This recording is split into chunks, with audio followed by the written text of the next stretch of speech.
Commence primary ignition.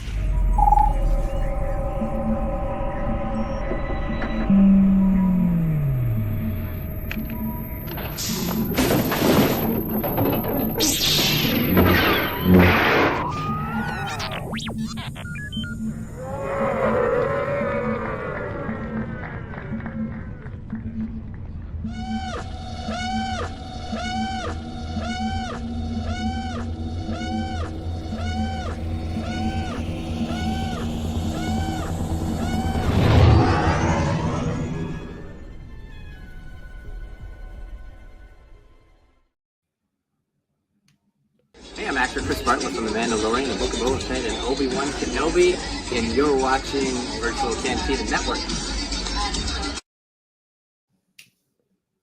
Hi, everyone.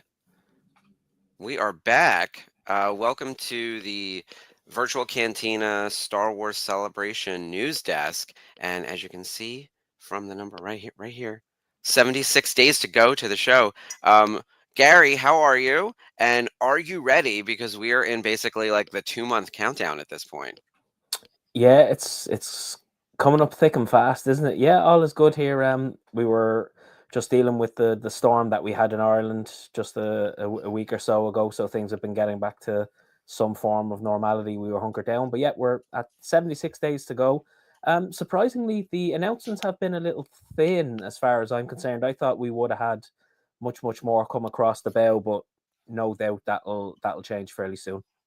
Yeah, we were having that conversation on Monday night on Clone Wars Revisited, where we were sort of speculating who else they might announce. And I sort of willed it into existence because I said, they really need Rosario. And then, boom, Rosario. So I'd like to say out loud, they really need Natalie Portman. And they they really need Ewan McGregor and Hayden Christensen. But in all seriousness, I think we've talked about this across the network, that Japan is going to be a smaller show. Both in terms of attendance, the quantity of days, the number of autograph and photo op guests. And I think because of that, they're holding back the sort of mid-tier secondary circuit guests, right? And they're really only bringing name on the poster, lead of the show kind of people for the most part. And so Rosario, I think, is the right idea, right? We bring someone like her. She's the lead. This show has a second season coming.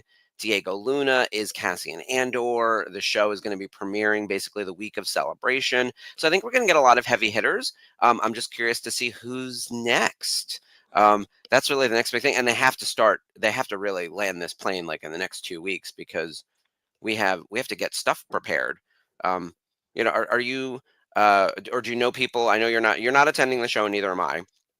Do you know people who are like gathering their stuff already to get signed? Yeah, there's a lot of people starting to put their poster tubes together for putting their pieces together. But I think, just to touch on what you were saying there, I think when we heard that Japan was announced, we were thinking it was going to be the polar opposite, and that there was going to be much more ticket sales. It was going to be a much more expansive show, much more autograph signings, much more photo ops. And that doesn't seem to be the case at all. Like you're saying, it seems to be much smaller, tight-knit than we thought it was going to be. But I think what's interesting is they've thrown in a lot of behind the scenes. So if we look at it, Doug was announced, and now having John Nall there as well, which is quite an interesting one. That's one I potentially didn't see coming, if I'm being honest. But like you said, we are at the stage now where the big hitters are going to have to be announced, because people have a lot of planning to do for these international trips, but also people need to find out what the itinerary is going to be in terms of panels, vendor availability, exclusive merch, that people are going to need to plan their day. And I mean, let's not beat around the bush. It's a 3-day con. It's really fast. Yeah, and things are going to fly pretty quickly. So there's a lot riding on it with the costs involved. So it's like you say, they're going to have to land the plane, and they're going to have to do it fairly soon. I agree. I'm surprised on February 1st, 76 days until the show, that we don't have a more fleshed out guest list or an idea of what vendors are. And I can tell you, full transparency, I am a Star Wars licensee. I say it all the time. I work for De Novo. We are not attending. And my understanding is numerous American vendors are not putting their stuff on a plane and going out to Japan to showcase at Celebration. That being Hmm. said, I do think that there are ways around that to either have product at the Celebration store potentially, or otherwise be featured on the website, or that like we were offered some marketing opportunities. Like there are things that could be brewing beyond us having a booth right at the show. So I think we're going to start seeing some of those announcements as like the Disney PR team and everyone at Reed Pomp start again landing that plane. There's a lot like out there, and I think everyone came back from New Year's and was like, "Oh man, like this thing is 4 months away. We need to like really get everything sorted in the next like 8 weeks." So I feel like by the end of February, we should get a much bigger vendor list. Because what do we have right now? We have Hasbro and Hot Toys. Um, And we've also got what's the company that owns Squishmallows and Mike, Star Wars Micro Galaxy, Jazzwares. Jazzwares. Yeah, Yeah. exactly. Right, And they're doing the micro galaxy thing seems to be their bread and butter at the moment, for Star Wars anyway. So yeah, they're going. Hasbro, I think, was the first to be announced, and Hot Toys as its Hot own Toys. thing is very, very exciting because I love their stuff. So it's so far though, like I actually thought there'd be more Japanese companies, like Japan-based companies that would be Well, announced early. I don't know. Do you you hit the nail remember? on the head. You hit Yeah. the nail on the head for me. I thought if ever there was a show where a focus on vendors and product and exclusivity, I mean, we all love our convention exclusive merch. This was a perfect opportunity. I mean, I was expecting like even right off the bat, see something like Kotobukiya announced or something like that, but Mhm. there just hasn't been. There doesn't seem to have been any movement on it at all. Not quite yet, and I think that's true on the artist front as well. Okay, Spencer's saying that Bandai was announced. I'm going to put that up on the screen. It's not on their website, and I will say the website is not up to date. I was looking for some Mm-mm. information yesterday, and Jazzwares is not on there, and nor are some of the more recent guest announcements, including Rosario. That's crazy. Update your website, Celebration. What are you doing? Um, with that being said, because Ashley Brienzo is a Star Wars artist and, of course, knows people in that community. We know lots of people who have applied to be in the Artist Alley equivalent or to do official stuff with Lucasfilm. Some people have been informed they're going, some people have not, but I didn't see a press release. I didn't see a listing on the website. I don't see an artist list, because also, just because you're selected, you have to pay your own way. There may be people who are selected who can't afford to go. And Mm-hmm. so I don't think they've locked in their artist list for like the Lucasfilm Artist Pavilion or whatever they're calling it. Otherwise, believe me, that's the first thing I would have pulled up. Because I want to share with you guys. So everyone in the chat, first of all, welcome. Hello, Hunter and Spencer and Annabelle and Cursed Cat Films and everyone else who's watching along. We got very little news for you. So we're going to do a lot of speculations today, I think, more than anything, right, Gary? Yep, and one big point of contention from me, which I think we should have a deep dive conversation on, because it's one thing I would have expected right out the gate, and it doesn't seem to happen. So maybe it's going to be a little bit of ranting from me, but I would love to hear your thoughts when we reach that point. All right, I'd like to get started with the grinding your gears. Do you want to just roll through? Because I'll hype you up. People don't know when they come to me that they think they're going to get someone like logical and level-headed and talk you down. You know that meme where it's like, save that message to draft, go talk it out with friends, make it worse. Like I'm that friend who makes it worse. So all right, tell us what's grinding your gears today. For me, I would have thought this would have been the show of shows to give us something more visions related, something anime. Like, even this would have been a perfect opportunity for something like Star Wars Resistance, and nothing, Mm, nada. There has been no focus on the anime side of things in any way, shape, or form, whether it was Visions, Resistance, even the more art of books, just something along those yeah. lines. There's been nothing at all, and I would have thought this would have been the perfect opportunity to get out the gate early with news like that. But hmm I don't know what your take is, but there just doesn't seem to be anything at all. So I had that exact same thought about Visions, especially since season three is supposed to be anime focused. They went from season one being anime focused, season two being a broader range of animation styles from across various studios across the world, and then season three is coming back to anime. Hmm. Why aren't they doing special screenings? Why isn't there a panel specifically about vision? And by the way, maybe there is. They haven't announced a panel yet either. We're sort of piecing things together that there's going to be 3 or 4 panels, 3 big panels a day, right? Or 3 big panels, one each day, plus secondary panels. But like, there should have been a whole focus on anime. And honestly, there should be a whole thing about how Japan and samurai films inspired the original Star Wars. Like, what are we doing here? Like, the roots of Lucasfilm going way back to all of those movies, and the idea that like this is sort of ground zero for the creative inspiration of A New Hope. And so you can follow that through line to where we are now. And I had not originally thought of Resistance, other than the fact that Christopher Sean is probably one of like 6 or 7 real Asian stars in all of Star Wars. It's like him and Donnie Yang and a handful of others. Like, we should have brought in some of those guests, I thought. Like that's surprising to me that they weren't in the original. Like where's Donnie Yen? Where's my Donnie Yen? And I mean, even something from like a PR spin, it's something that they literally could have locked down early and started with a bang, because Hmm. obviously, like we're talking about, even the amount of people that mentioned they're staying in the Godzilla hotel. I mean, there are Yeah. so many different avenues that we could have gone down with this, Yep. and the one we seem to have gone down is a cul-de-sac where you can't get out from it. And I think there is a lot of, I don't want to say contention at this point, but I've seen a lot of people sort of going, I would have expected more. I'm spending all this money. I'm trying to plan accordingly. And just nothing seems to be going on. I kind of can't quite put my finger on it. When we seen Japan being announced, thought this was it. They're going to do this. And I mean, let's not forget, they took a break between celebrations. This is something which they could have been able to plan with minute detail, with a considerable amount of precision, versus having a year between shows. And there's been nothing. So, Yep. It is interesting that we're this close to the event and we know so little. It does seem to be dragging further behind. I mhm, do think, and Andrew brings up a good point, Pedro could turn things around, right?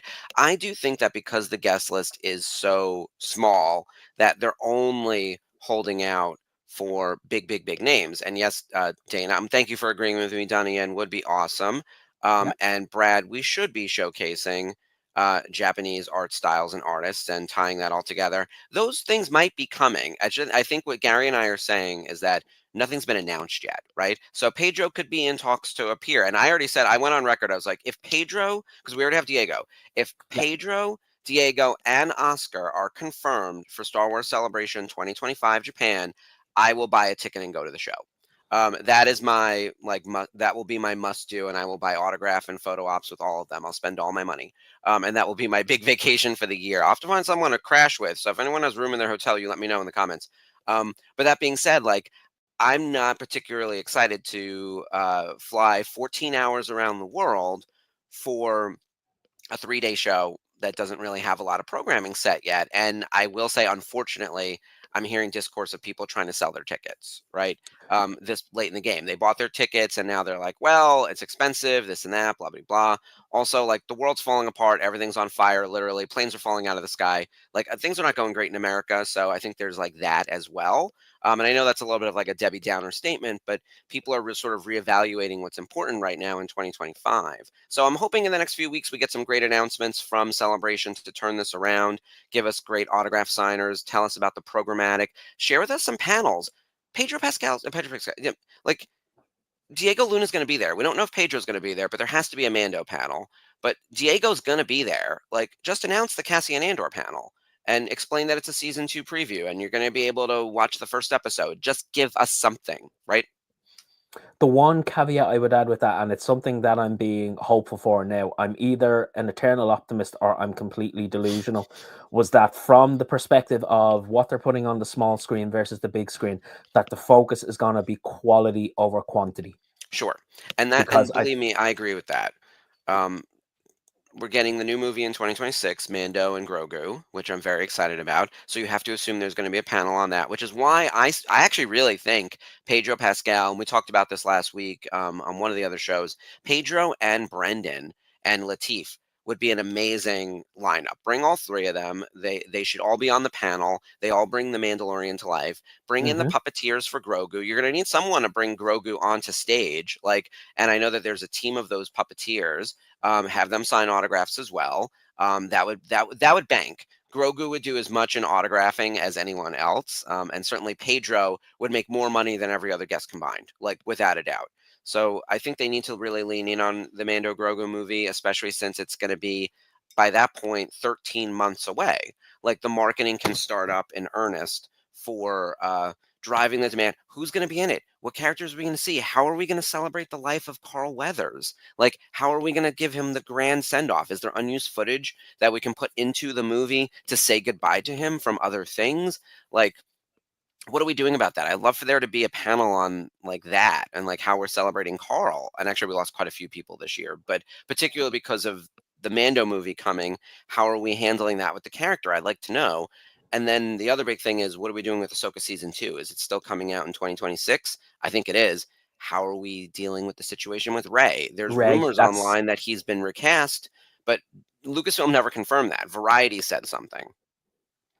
yeah. So it's interesting to see if the Hound starts taking over, Rory taking over. Apparently, they were very good friends, so it would Yeah. be, I suppose, a nice touch to see a good friend, somebody who I think would do Ray justice, but also he's a fantastic actor, so I wouldn't have a problem with that, Yeah, happening. But I agree. I I also seen something interesting online. It was a thread of, let's say, your favorite ideas for what's to come.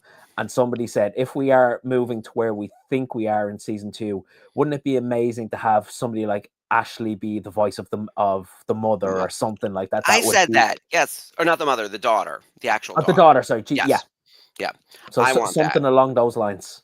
Believe me that Filoni is nothing if not an Easter egg fanboy the way we all are. And I think that he probably told Ashley, like, obviously you're not the live action Ahsoka, but we've got something brewing for you. And season 1, we all thought, oh, maybe she could be Ahsoka's mom in some weird flashback or something. And like, oh no, we're gonna make you an actual god. And I was like, yeah, that tracks. Like Ashley is, and if anyone deserves to be put on a pedestal as like someone to be worshipped, I would put Ashley Eckstein on that list. So yes, let's bring her in for season 2, make her the daughter, and have her interact with this version of Rey and maybe Ahsoka. It'd be amazing to see Ashley and Rosario in a scene together in live action. Um, I realize that's very fan servicey, but I want that. I was telling someone going to the Wicked movie, one of those standout moments was like Adina and Kristen just popping up as like, their 30-second, minute long, whatever it was, cameo, and all the original fans from the musical like lost their minds. And I'm like, yeah, I would like that. I want that moment. Let's pay respect to the actors who brought us the thing first, roll them into the story in a way that makes sense, get a little bit of money, right? They get their paycheck for being in it, and it makes them like relevant in this new iteration of the storytelling. So I'm all for that.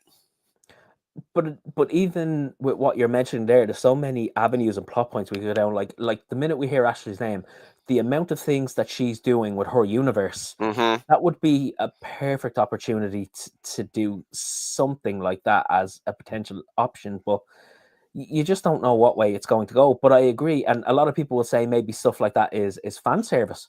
Who Yeah. cares? Give Yeah, us I'm into it. give us what we want. Hmm. It is what it is. And I also think fan service gets like a sort of stank put onto it because uh, look, I'm no screenwriter, and I'm not going to claim to be as smart as the people making these shows. But there are things where uh, I think because we don't have Ashley as our live action Ahsoka, there still needs to be a way that we pay tribute to her in the context of the show. And then we also have these things happening, like we're going to Mortis, and the character of Ahsoka is so intrinsically tied to the daughter, and there are all these open questions of like, what happens to her, right? What will happen? Can Ahsoka even die? And if she does she become the daughter? Does she become one with the Force in a different way and become the owl? Like, does she become the convor? Like, there are all these questions that are out there, and I think like by bringing in a physical manifestation of the daughter, who, by the way, whose head was missing in the statues, if you noticed, like the daughter had fallen, right? And that's because she died in that plane of existence, right? Like I feel like there's a very obvious metaphor for that broken statue and the fact that like the events of the Mortis arc that happened in Clone Wars,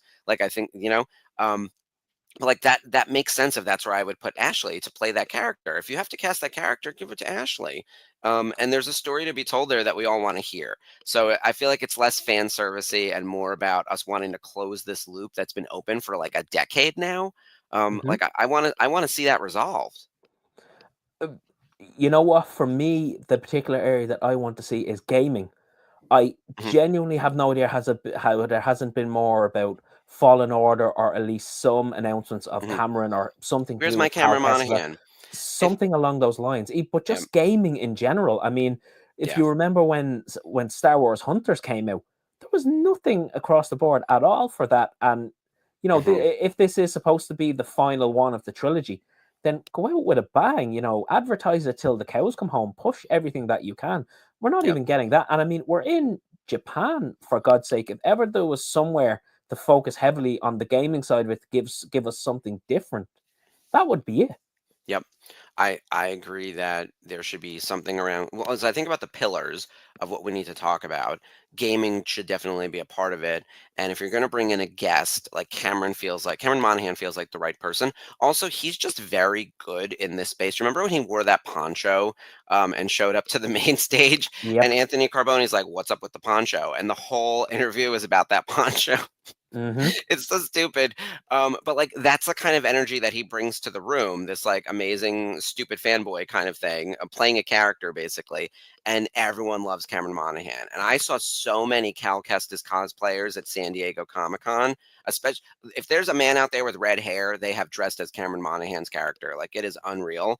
And I think you're right that we're missing that at the moment. Like who, like one, also where are the cosplay guests? Like, can we have a stream of them since we're not going to have as many um, actors potentially? Could we bring in some professionals or something like that? But I'm telling you, it's hard to plan a show. I've been there, and I can't imagine planning a show that's on a 12-hour, 14-hour time difference in a different continent, speaking a different language.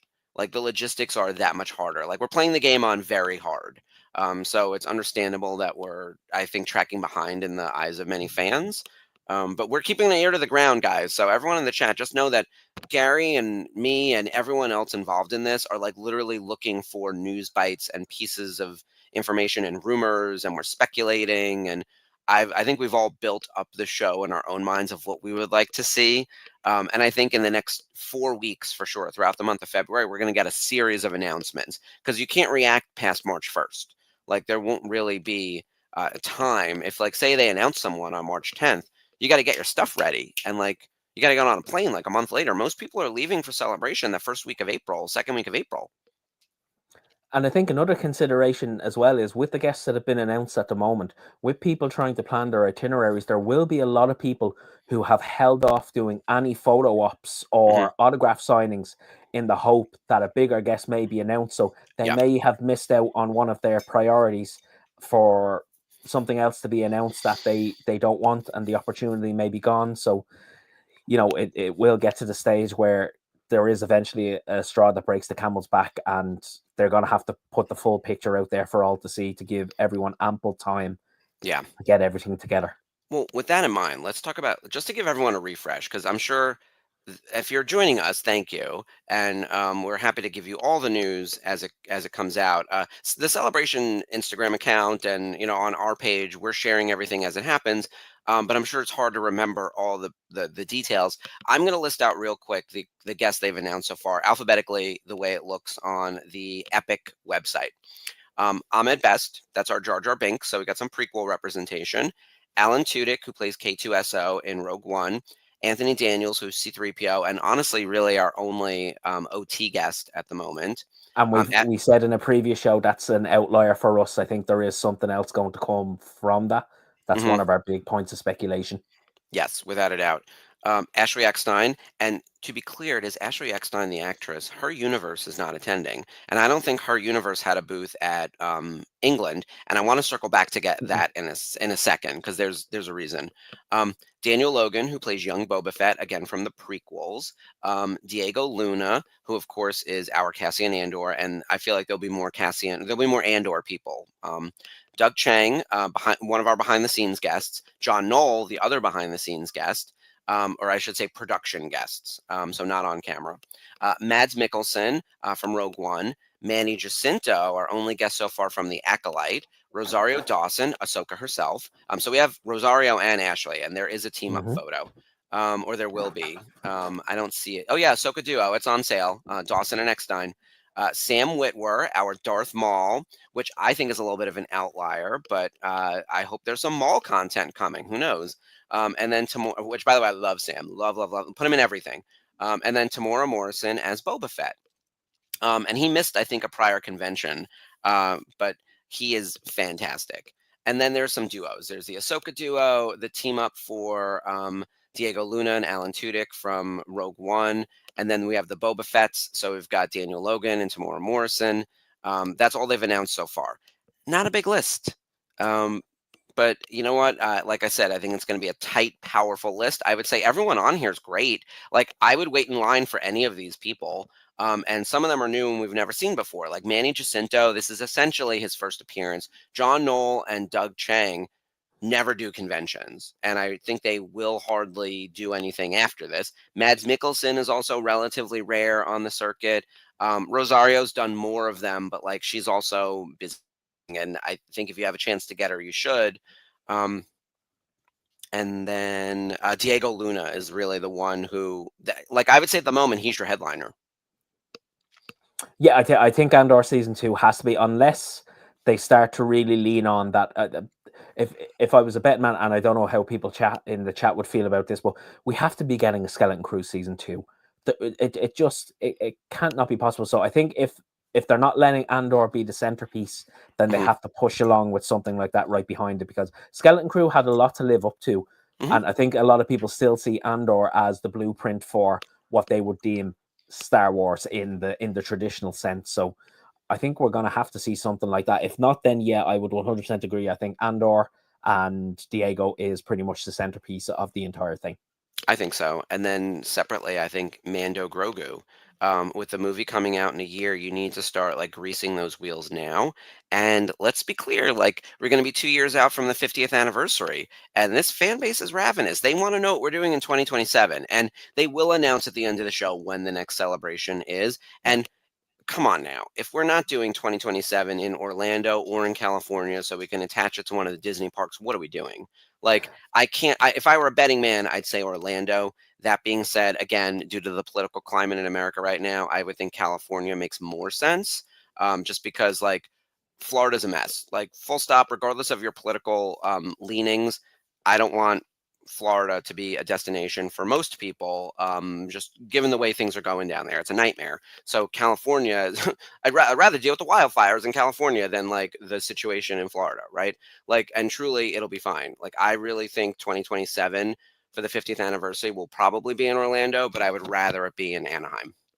Well, I think we're probably both in agreement that we think it has to be US based. I don't think they could pull I don't think they'd pull an outlier and bring it back to Europe. Although, if ever there was somewhere that was going to be easy enough to bring everything together, I would imagine a return to the XL Center would make the most sense. But again, I think we're both in agreement that it at least has to be US based again. It's not going to be another Celebration Europe. Yeah, we went from London to Japan, and now we have to go back to America for the 50th. Because here's the thing, it's an American property started by George Lucas. It's very Americana. And we want as many people to attend as possible. And the fan base for Star Wars is still overwhelmingly America, then England and Germany, and then Asia to a certain extent, and then the rest of the world.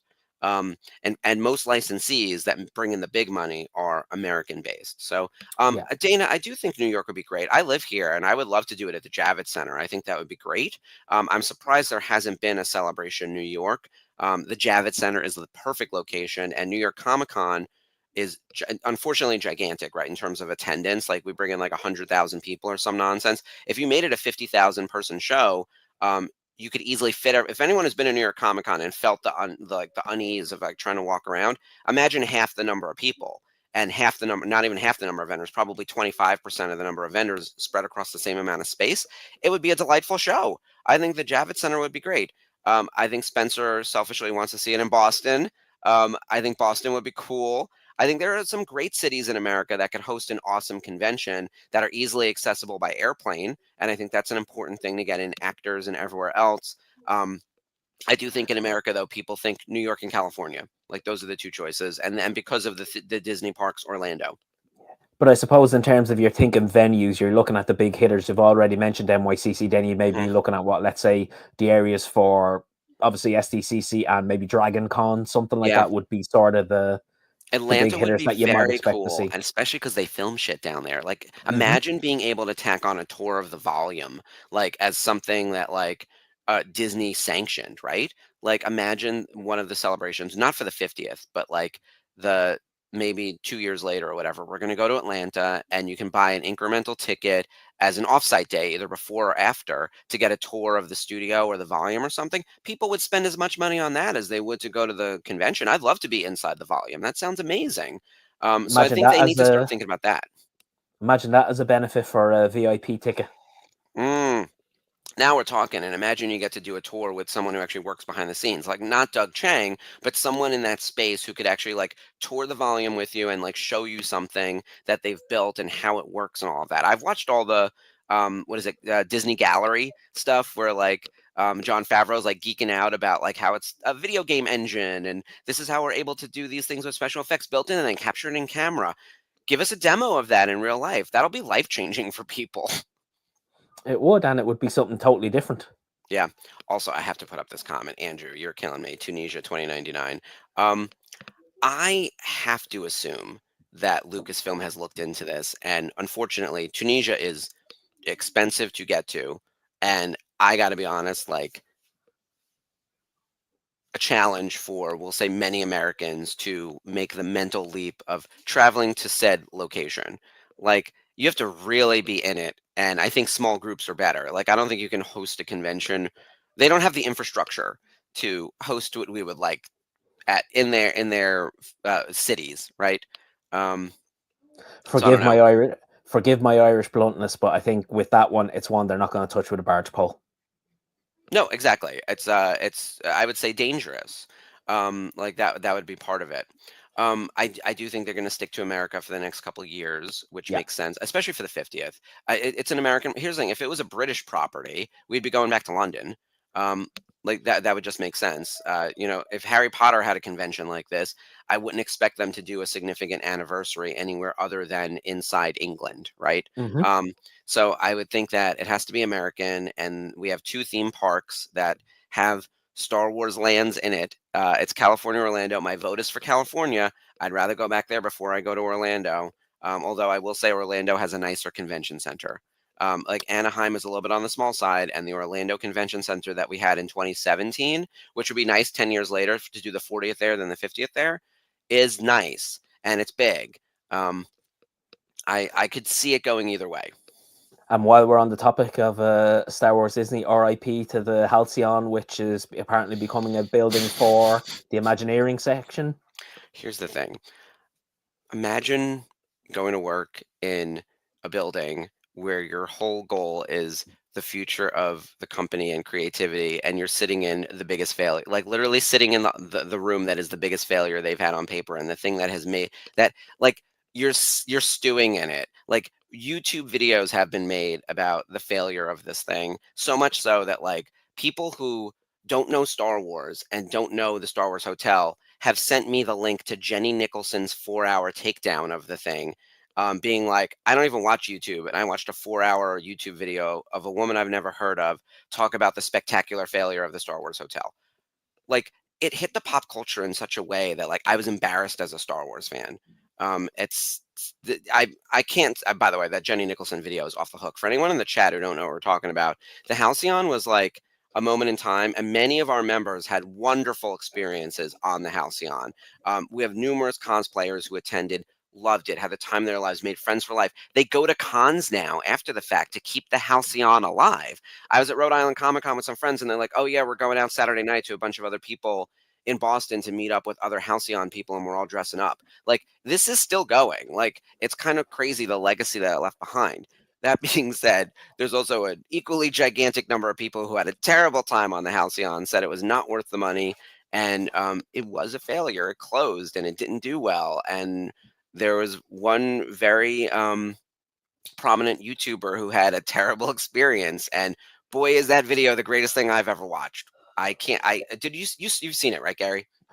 I have a feeling I know who you talk about without mentioning names, but it goes back again to what we're saying: quality over quantity. Hmm. Yeah, So, pick the right projects. Which, with that in mind, a little speculation here. yep. What do you want to be the movie in 2027? Because I don't think this Ray movie is going to be the movie for 2027. You know what? My Star Wars is definitely not everybody's Star Wars. I'm a big kind of lore geek, so what I would love to see is a movie focused on the creation of the Jedi or Sith archives, as in how they came to be. So Hmm. something really deep within the lore, like as an example, the way I kind of describe it is, let's say everyone knows the scene from where Rey hands Luke the lightsaber. Hmm. In my eyes, that should have been Luke uses the Force to pick up the lightsaber from her hand, takes it apart, and breaks down each and every individual piece and has a look at how the lightsaber was constructed, actually using the Force. So things like that would be my Star Wars. So for me, now, are we going to get that? No, we're absolutely not. I think if I was really hopeful, it would be something focused on Old Republic. That would be what I would love to see, something, or perhaps this new iteration of Star Wars having their version of the Old Republic. But again, don't know whether I can see it happening. I think Yeah. there's just too many cooks spoil the broth on that one. I think the announced movies so far, and we'll pretend that there aren't 40 of them. We'll pretend that there's just a few that we're really leaning in on. There is a movie about the creation of the Jedi Order that is like relatively close into your idea, right? So we'll Mm-hmm. call that the old timey, either Old Republic, not New Republic, creation of the Jedi. I think Dawn of the Jedi or some nonsense. But Yeah. then there's also the Daisy Ridley Dawn of a New Jedi thing happening post sequel trilogy time period. It's supposedly 10 years after the events of Rise of Skywalker. There's also the Mando Grogu movie, and then there's a whole bunch of TBD things, including the Patty Jenkins Rogue Squadron, which might be coming back, etc. Right? Yeah. We know for a fact the Mando Grogu movie is coming out in May of 2026. Mm-hmm. Terrific. I think for May of 2027, if we don't have a movie to celebrate the 50th anniversary, it's a big, big, big miss. And they're saying right now that it should be the Daisy Ridley movie that's on the schedule. And they're not saying should, they're saying it will be. I highly disagree. I think it's the wrong choice. I think the Disney trilogy doesn't do anything to celebrate the 50th the way that the rest of the pieces of the franchise do. And if you want to continue with that, I don't think you put it in a major anniversary year. I think there's a lot of people who are going to be upset by that. I think instead, we take what we're building with the Ahsoka show. Ahsoka season 2 is going to have Thrawn and the witches doing something, fighting Ahsoka in the main galaxy, probably intersect with Mando and everyone else. There's got to be something big happening in that. But more to the point, I think it sets up almost essentially an Heir to the Empire movie where Thrawn is the big villain. And then this hits on various fronts. Thrawn is an Heir to the Empire villain and one of like a fan favorite. It also hits Ahsoka, which is one of Lucas's creations. That's now one of the faces of the franchise. You can intersect with Mando, which is the best thing that Disney has created. You're also using characters from Rebels, which was made by Disney, right? Like Mm-hmm. it hits on all these different parts and pieces and appeals to like every demo. Whereas like Rey continuing her story into another thing is just going to piss off a ton of people if it's the 50th. You do that in 2028, I think you're good. But I think for 2027, Thrawn should be the thing with Mando and Ahsoka. Like I'm imagining the poster where it's like Mando, Ahsoka, Thrawn. That's your new trilogy. That's your new like holy trinity that we focus against in 2027. I don't know. Am I crazy? Well, remember who you're talking to. You're talking to somebody who wrote a college paper on Thrawn and is somewhat of an obsessive. So I I get knew it. exactly what you're. Yeah. So I get exactly what you're saying. But yeah, I think for an anniversary year, it just makes sense that playing it safe is maybe the wrong word, but they know which buttons that if they press Mhm. them and if they actually put a little bit of planning into it, and not just planning, put a bit of common sense into it, for God's sake, it Yep. could work out. So I think what we're saying is the Filoniverse should be the way forward. Whether you Filoniverse. call it the I agree. Filoniverse, the Mandoverse, whatever you prefer to call it, there's and plus there's so many little avenues that you can go down within those stories as well. I mean, there's so many characters that we've come across that people would maybe like to explore a bit more of. Yeah, I think the Mandoverse opens itself up to that in a big way. It's a much bigger universe than when it started in 2019 with all the Hmm. characters and the intersections. It's getting very Star Warsy in that regard, and I would like for that to be the focus. And it does pull in other familiar things that we know and love. I love Rebels, as you know, and so it's not just Yeah. selfishly that I want to see Sabine and Ezra team up with Ahsoka against Thrawn. Hmm. Like I know we've Yeah. literally done that in cartoons, but like um let's do that and bring back the witches of Dathomir. Come on now. Like this thing writes itself. I'm in. Um I'm looking at the time and I did want to hit a couple comments real quick. So Andrew is saying he was on the Halcyon. Um Andrew, did you dress up? And if so, you got to share a photo in the chat because my understanding is the best part of it was like dressing up and being in character more so than solving the sort of escape room kind of riddles and stuff. Like from what I saw on the YouTube, like the best part is the interacting with the other crew members or the other guests and the crew members. Like that seems really fun. Can we just say though, it is nice to hear positive stories on that front as well, that Yes. people did have fun and did enjoy themselves. Oh yeah, I know multiple people who did. In fact, I'm close friends with people who went on the Halcyon and loved it. It didn't look like it was going to be for me, even though I think Disney probably thought I'm like the main target for that kind of thing. And then I watched what it actually was, and the thing that really sold there were two problems with it. It was way too expensive. The room was incredibly small, and two, your second day you're just on Batu. And like my whole thing with Batu is that Batu isn't fun. There's two rides and a lot of walking around. I joke about all the time scanning crates. Like there's not a lot to do in Batu once you've been more than once. I built my lightsaber, which was amazing, and actually I got very emotional over that. Like I thought that whole ceremony with building the lightsaber was incredible, and I loved it, and it was a blast. And then I did Rise of the Resistance, and I did the Millennium Falcon ride, and I walked around and I took all the photos, and I was like, well, I guess I did this. And I went back a second time, and I was like, oh, I've done all this. Like Yeah, I don't. Batu is missing activity. yeah, you sort of hit the same boxes every time, as you said, Yeah. Sabis. And then for me, my go-to is when I get there, try get to Rise of the Resistance as soon as possible. If it's Yep. not broken down, you go to Smuggler's Run because the queue time is very, very small. Once you Hmm. come out of then, you're then heading to get a Ronto wrap.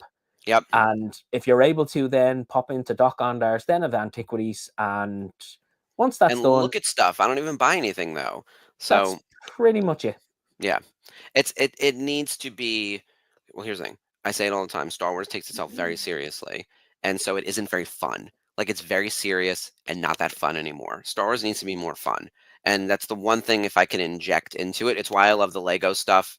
Um like it's why I love Young Jedi Adventures. Like it's why I love the stupid shit on the internet about Star Wars. It should just be fun. I know we take it very seriously, but I also want to enjoy it. And they hold it to this like pedestal that it's like a religion. Like people worship in Star Wars and they get really annoyed when like the continuity isn't perfect. I'm like, girl, our own history books aren't correct. Like in the world. Like, do you think that the continuity in this fictional show is going to be perfect? There's no way. It's make believe. It's okay. It's not real. It doesn't exist. So calm it down a little bit. Like there's Yeah. being passionate and then there's being somewhat pedantic about things like that. So Yes. And that makes me crazy. I do want to put this up on the screen before it disappears. Um, Matt, the radar technician, is perfect, Andrew. I'd say, and that is fun Star Wars.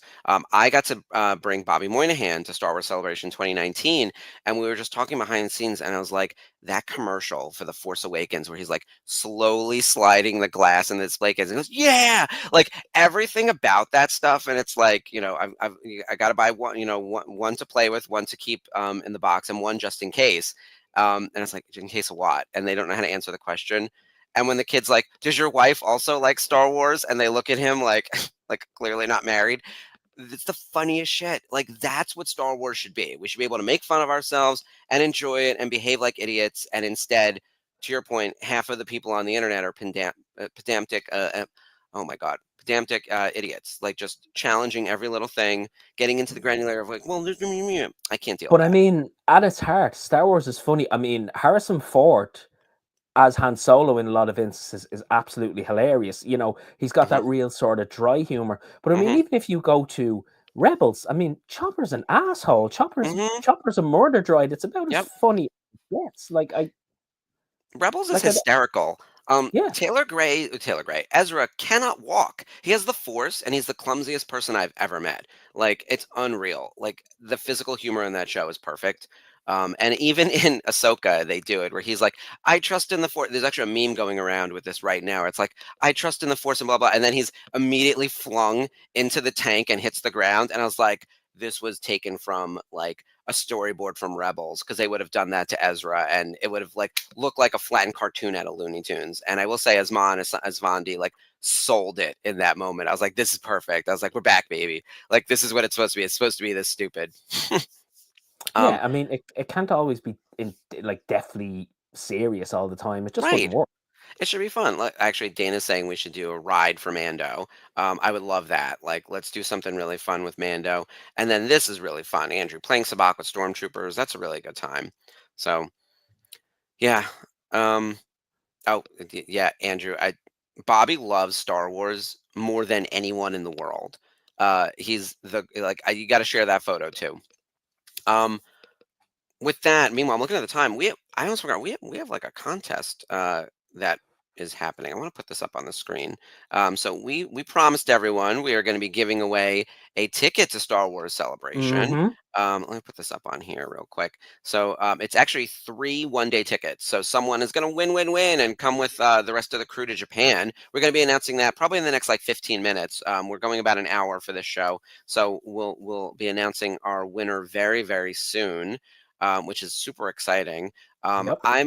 I'm still feeling, even with like what we were saying at the top of the show, we don't know a lot about what's happening. I'm still feeling a little bit of the FOMO. Like I hate missing out on these things. I like being there with our friends. I love being there with the network. Like the best part of Anaheim for me was just the after hours, like hanging out with everyone at the hotel, going to the Not So event, going to the Boonta Eve. Like that was the best part of London too. Like I keep saying the event at the O2 was better than anything that like Lucasfilm put together for Celebration. It always is, and like myself speaking as a 504th member, the bash is always something that we look forward to. Yeah. But it's meeting people, it's meeting like-minded people, and I mean there are so many, let's be honest, unofficial events that go on as well that people can go to. It doesn't have to Yep. be the 504th bash. It doesn't have to be a bit. Obviously, if it can be one of those events and you're lucky enough to secure tickets for, great. But I mean, there's always something going to be going on. I mean, I don't know how many unofficial events get posted, or somebody will post in a group around for whenever would you like to meet up, and Yep. the masses just come together, and there's always something going on that you can go to. You will never be left alone at Star Wars Celebration. That's one thing we would always even if you want to be. Yeah. Even if you want to be. Yeah, exactly. I will say my favorite part of all of this, and it's the reason I decided to join the network as like a contributor, not just someone who like joined the Facebook group, was the people. I've known Spencer and Ashley and a bunch of these guys since like 2018, and then met them numerous times at other conventions and hung out at Celebration. Rhode Island Comic Con has become something of like a regular Mecca event for us, where we all meet up and spend the weekend together. It's like a little family reunion. The family vacation was the perfect encapsulation of that this summer, where we had like almost 100 of us, hitting the theme park, bringing in the guests to sign autographs at the 2 events at the various bars. But just like the quality time of hanging out and spending time together is by far the best part. So even if like they don't get Pedro Pascal and other people to sign autographs at Star Wars Celebration, you're going to be running around with 40,000, 30,000 other Star Wars nerds. Some of them will be cosplayers, some of them will be gamers, some of them just kind of want to sit and enjoy the panels. After hours events like crazy. Our event sold out in like 4 minutes, which is wild. The Not So virtual Cantina meetup and believe me, we wish we could host more people, but the venue has there's still fire laws in Japan. Like there's a capacity to the building that we're allowed to host so many people. So but there'll be lots of just like hanging out and going places and doing things. And in fact, I know people already who are talking about going to Disney in was it Disneyland Tokyo, and then there's also a Universal Studios theme park with the new Super Mario World out there, right? Like I want to do that. Like that's on my list. Like if I were going to go to Japan, the first place I'm going is Super Mario World. Yeah, that's a big one, for something outside of that. But again, as we've said, you can go and see a Godzilla hotel, like just randomly just go in and see what it's like, like Toho Central. So there's plenty for you to be doing. Yeah, I'm actually a licensee of Godzilla. We make costumes and we do lawn inflatables with them. And so they just had their big anniversary. I think it was their 70th in 2024. And they had a ton of stuff. And of course, Godzilla -1 came out, and it was possibly the most heartbreaking movie I ever saw.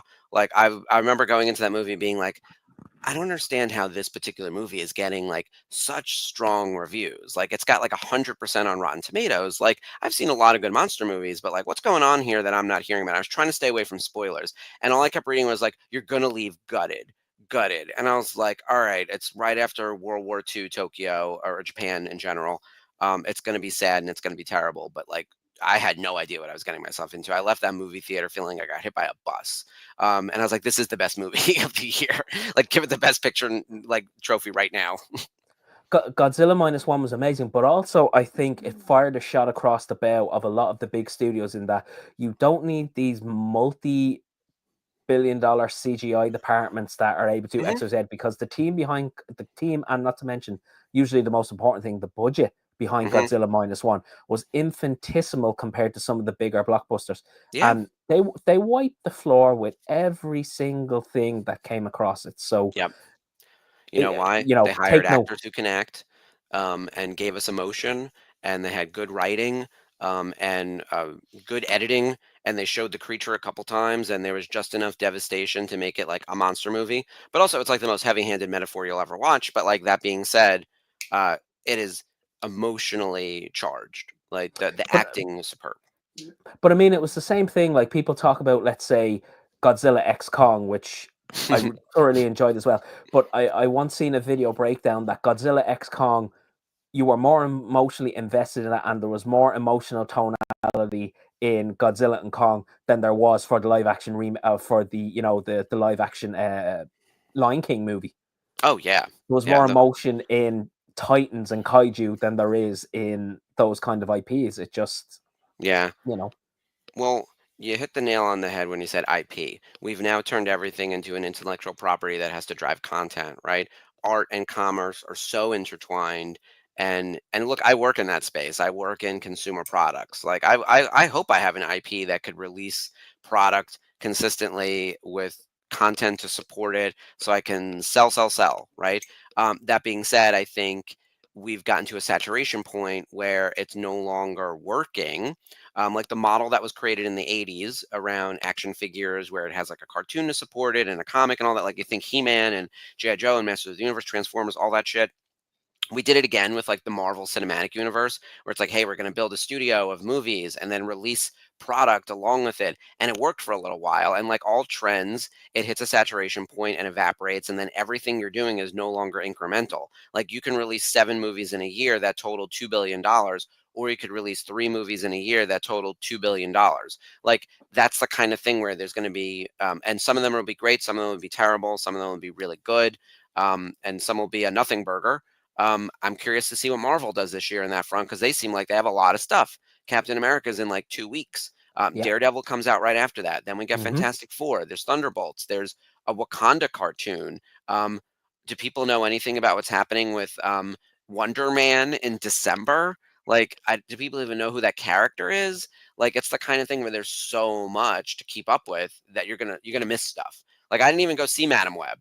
Like, I waited for it to come out on digital, and I just laughed my ass off for an hour and a half. I was like, "This is garbage," you know? Yeah, that just made me think of Venom 3. And spoiler alert, if you haven't seen it, they bring in one of the coolest, most powerful comic characters in the entire universe and just made an absolute hames of it. Like, I was so excited to see, spoiler alert, you might want to put your mics on mute if you haven't seen it. I was so excited to see Null finally, and just like, and thinking Andy Serkis voicing was going to make that big a difference. I mean, no.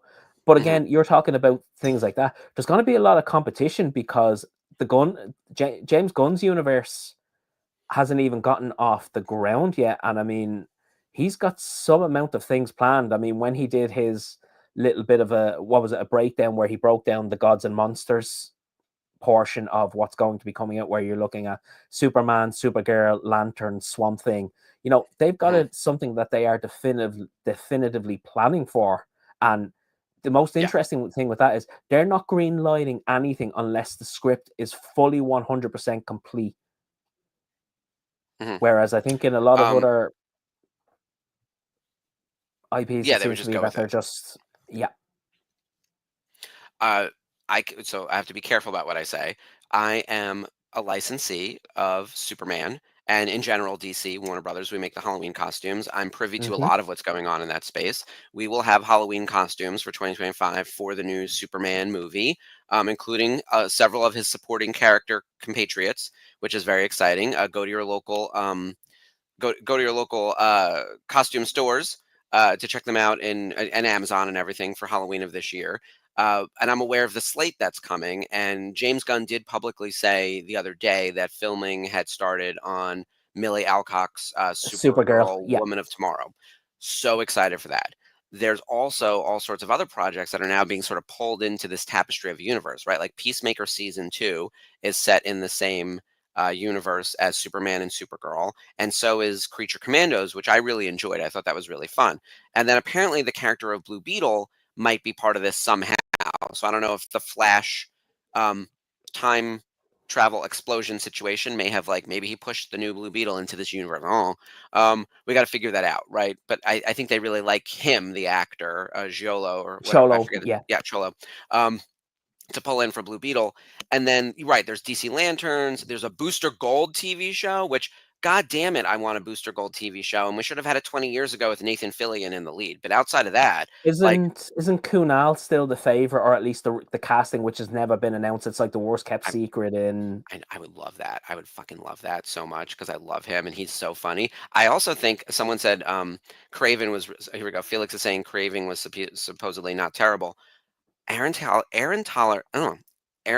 Taylor Johnson would have been the perfect Booster Gold, especially if you've seen Fall Guy, where he plays like the villain in that movie against Ryan Gosling. He is the right mix of hot and douchey and stupid. Like he is the perfect evil himbo, and that is what Booster Gold sort of starts as like a selfish asshole, and then turns into a hero sort of by happenstance. And especially if you team him with like Jolo, who is like Blue Beetle and Booster Gold are the combo I think of as like best friends who don't start that way, but like really create something interesting, at least in the comics in the 90s when I was reading, right? So I would love to see something like that, but I got to get my Booster Gold show. Otherwise, I'm going to throw a chair. I've like had it at this point. Isn't it amazing how we're sitting here hoping to be talking about Star Wars and Yeah. we're not knowing what's coming up at a convention, and yet DC are like, here's the next 10 years of what we're doing, fully planned out, mapped out with stuff in production already. Also, they'll actually make it, despite the fact that Warner Brothers actually doesn't have a leg to stand on in this space because they canceled the Batgirl movie and the Coyote movie and a bunch of other stuff. James Gunn's projects will get made and land, Yeah. whereas Lucasfilm, unfortunately, has lost credibility in the eyes of fans. Whenever they announce something, like when they announced they had a writer for the Rey movie, I said, oh, they're just trying to remind us that there's a Rey movie coming. But if they've only hired the writer today on January, whatever, 2025, that movie's not coming for another 3 years. What are we doing? We should be entering pre-production at this point. If you want to have the movie out for 2027, get out of here. I know how the schedules work. This isn't going to work. They're going to bump it to 28, but they're going to roll in the Ahsoka season 2 conclusion. They're going to probably film it together. You should film Ahsoka season 2 and the movie Heir to the Empire in one big swoop and figure out how to make it work. Also, I don't know about the Sean Levy project, Felix, but I think if anyone were to take on a Star War, I think he would be a pretty good choice. I think you need someone who understands action and emotion, and I think Wolverine Deadpool captured that perfectly. Yeah, I think if there was ever something like a Revan movie, something with a little bit of a darker tonality along those lines, I think Levy would be a good one for it. I like that.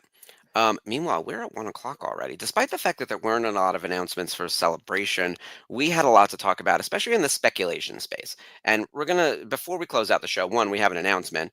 We want to announce our ticket winner for our contest, but we also want to do a little bit of speculation about what we think is going to happen next. We want you to tell us in the comments two things. One, who do you want, like, who's your number one must have Celebration guest that if Celebration announced next week, it would actually like turn the tide for you to thinking this is going to be the best show ever, or you're going to go out and buy a ticket if you don't already have one. Like, who's that guest for you? For me, it would be Oscar Isaac. Just full stop. Like, he's never done anything. He's never signed anything. I have so many questions for him, and I realize I won't get to ask him a thing, but like, I need to be in a photo with my man Oscar Isaac. Like, he's my like must have.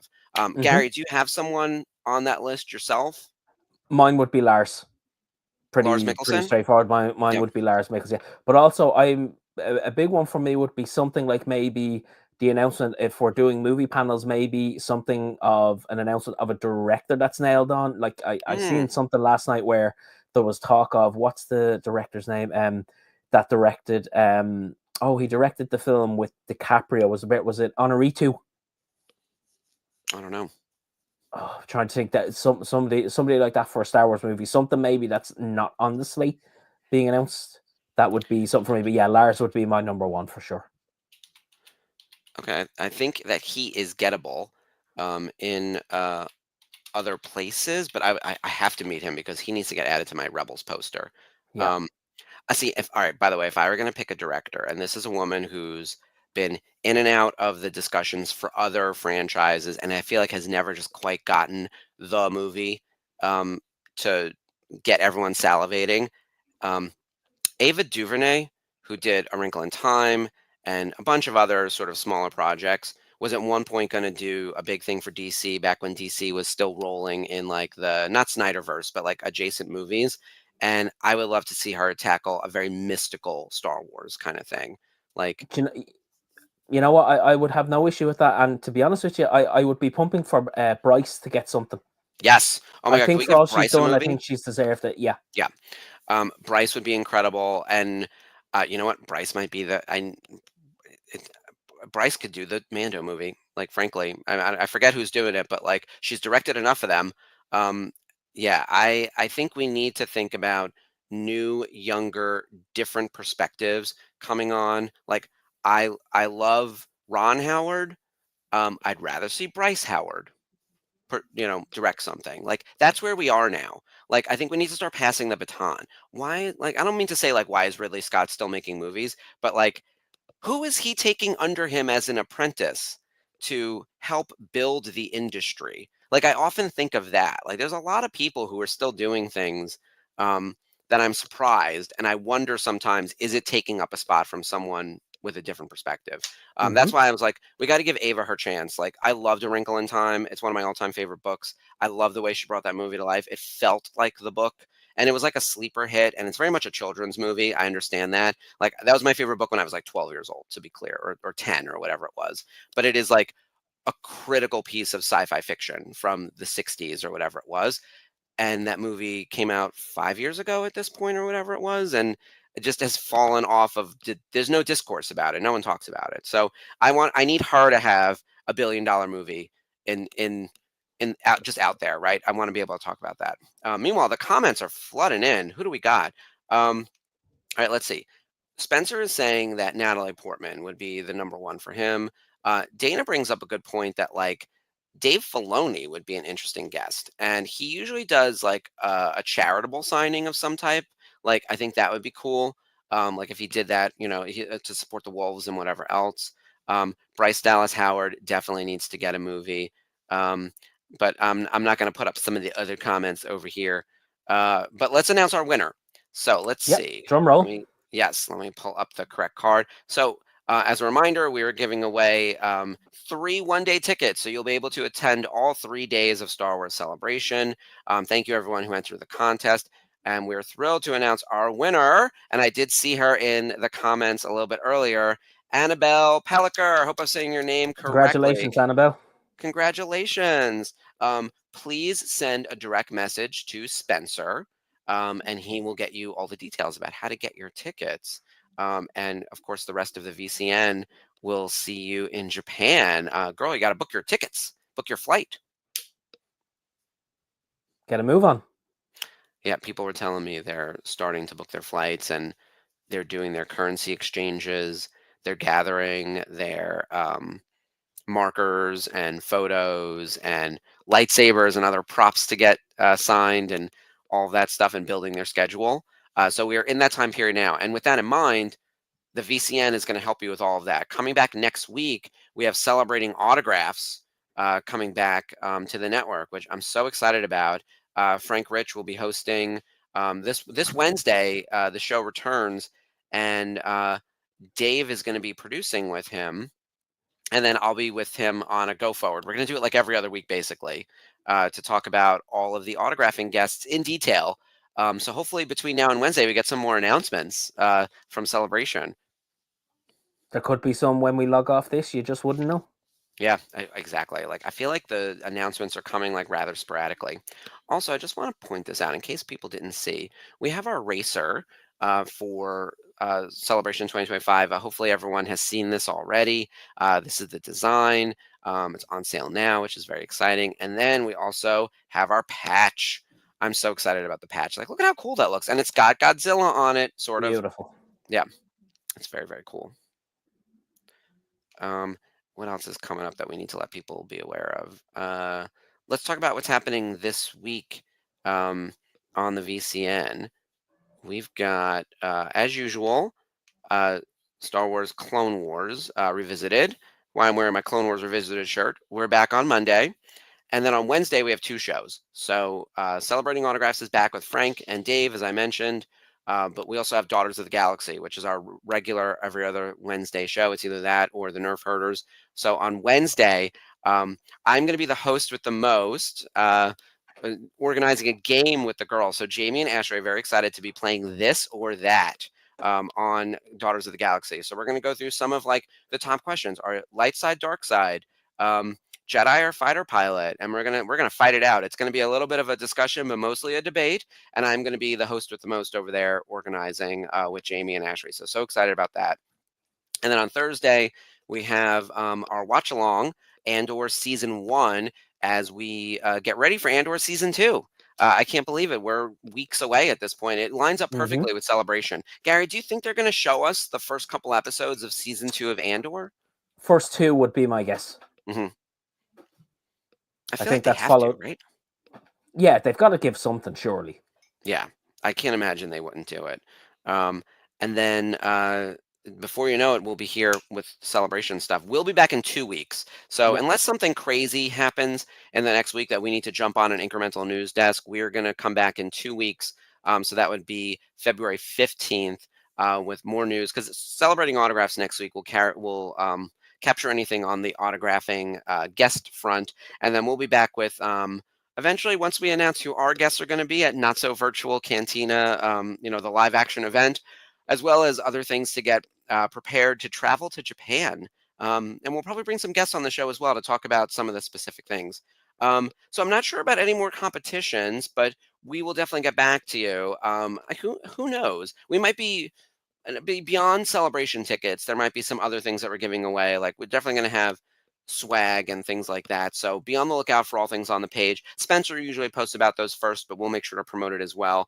And of course, congratulations to Annabelle. We're so excited that you're going to be able to go to Celebration. You're going to have to take so many pictures. That's going to be the one thing we're going to ask you, is to post photos.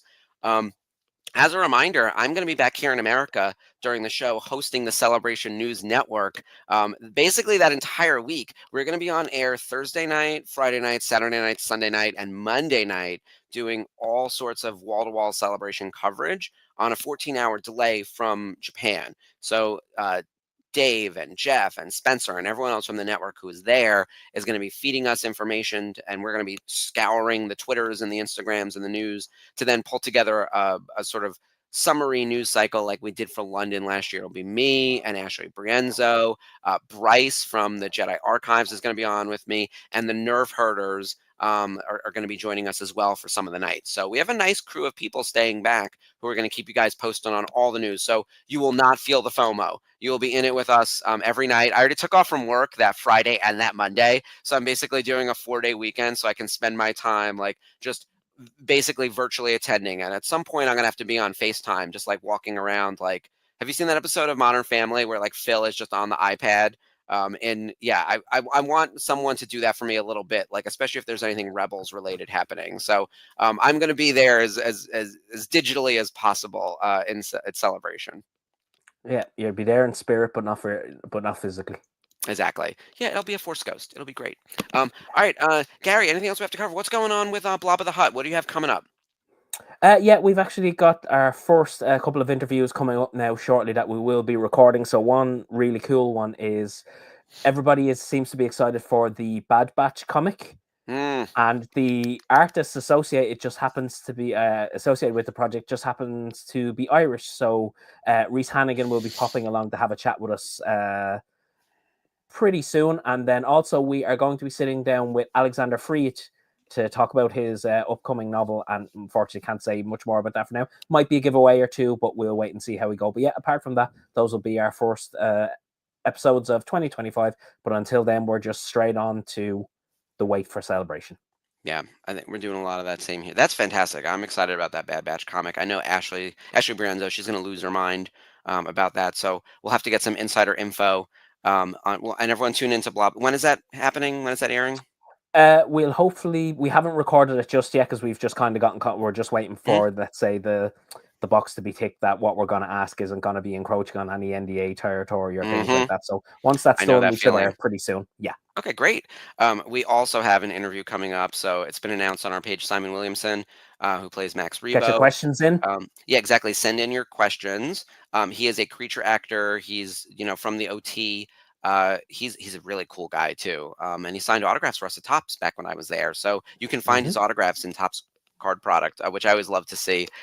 He's going to be doing our speaker series is returning. We've realized that with our various shows on the network, with the watch along and everything else, there are times when it's like we just want to do an interview and like ask questions and get everyone to have like a really collaborative experience and be able to talk directly to the actors, not necessarily against the backdrop of something we're watching. So we're like, you know what, the speaker series needs to make a comeback.